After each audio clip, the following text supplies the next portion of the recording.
Hey everybody out there on the internet, it's me, Sam Miller, aka Kendama Joe, and welcome to another edition of the Kendama Kritic with Kendama Joe. Now, this episode of Kendama Kritic is brought to you by Kendama Co. Why, you may ask? Well, it's relatively simple. They sent me one of their Kendama models to try out, the Shenzhu Kendama. Now, looking at the packaging already, I can tell this is a very professionally made Kendama. The guys in Montana took a lot of time and effort to fashion a nice Kendama.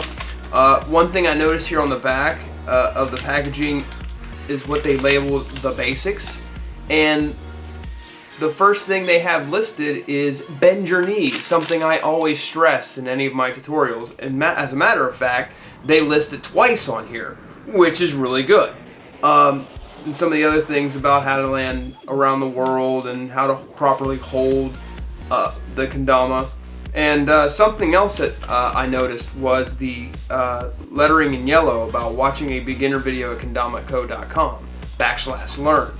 I'm on there, so much love to Kendama Co for using my tutorial videos now on their website. That's pretty cool. Besides, I let them. They asked, I said yes. I'm kind of nice that way. So without further ado, let's pop this thing open and see what it's like.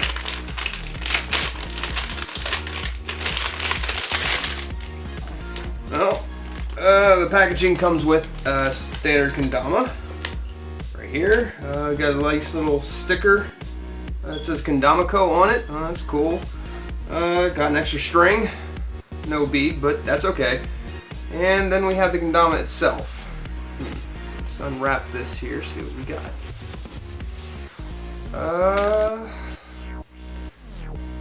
Okay, right off the bat, what am I noticing? Nice wood burning of the company logo there on the bottom of the Kendama. That's nice. The wood feels a lot lighter than most Kens that I've seen, and the peg looks a little bit shorter than some others that I've noticed, although the beveling is quite good. It feels pretty solid, but we'll put that to the test here shortly. String looks a little bit heavier, maybe a little bit more durable than most, which may be a good thing, may not be, but we'll find out. The paint feels really glossy on the ball. I kind of like that. A little bit of paint chip on the bottom where the ball has been bouncing off the Ken, but nothing major, so it looks like a good ball to try out. So let's go over here to the dungeon and give this thing a whirl. Let's go.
A pony with expensive taste.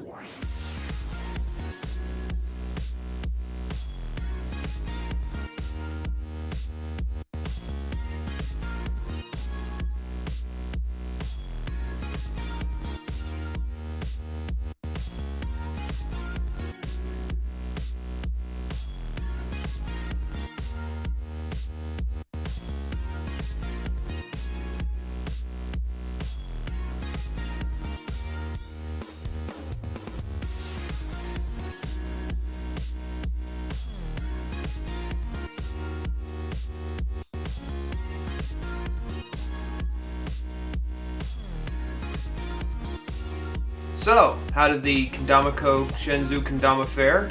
Well, to be perfectly honest, I was pleasantly surprised. This is a very solidly built kendama. I was expecting something not nearly as good as this, and I wondered about certain things at the beginning, like the peg size and the gloss on the paint, but I gotta tell you, and I'm not blowing smoke because they sent this to me, this is a real solidly built kendama. I am very impressed. It's very durable. It took a beating while I was learning the tricks.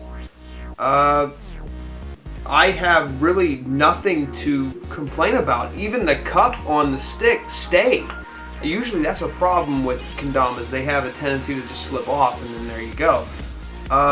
Now you can see the strings kinking a little bit, but that's just out of some of the tricks that I was doing. It has a tendency to do that, so that's really not a bad thing. If I have any gripes about this kendama, it's just the glossy paint, but that's something that wears away with use.